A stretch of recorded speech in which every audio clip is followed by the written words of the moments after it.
Let me tell you about Sarah. She was someone who always had great plans. She'd write them down, get excited, and start off strong. But by the end of the week, her plans would often fall apart. The problem? Excuses. I'm too tired. It's not the right time. I'll start next week. Sound familiar? One day, Sarah decided she had enough of the excuses.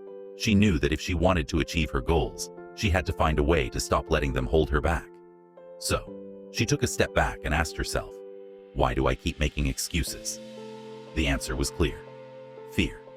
Fear of failure, fear of not being good enough, and fear of things not going perfectly. Instead of letting these fears control her, Sarah decided to face them head on. She realized that excuses were just a way to protect herself from feeling uncomfortable or failing, but they weren't helping her move forward.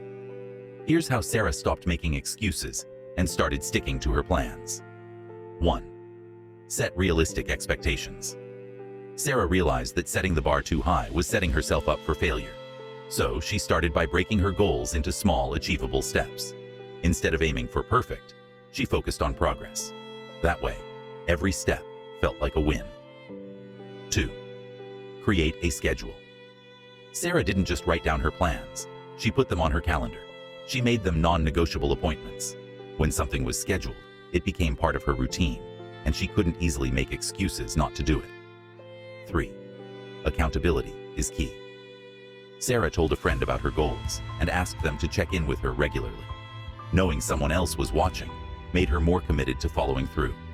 Accountability pushed her to stick to her plans, even when she didn't feel like it. 4. Remove temptations. Sarah also started eliminating distractions. She turned off her phone during work time, cleaned up her workspace, and set boundaries with people. The fewer distractions she had, the less room there was for excuses. 5. Develop a no-excuse mindset. Whenever Sarah caught herself making an excuse, she'd pause and remind herself that it wasn't helping. She trained her mind to think, what's the solution, not the problem? This simple shift helped her stop the excuse cycle before it started. 6. Focus on the why. Sarah kept her why in mind. She constantly reminded herself why her goals were important to her. When the motivation faded, remembering why she started helped her push through the excuses and stay on track.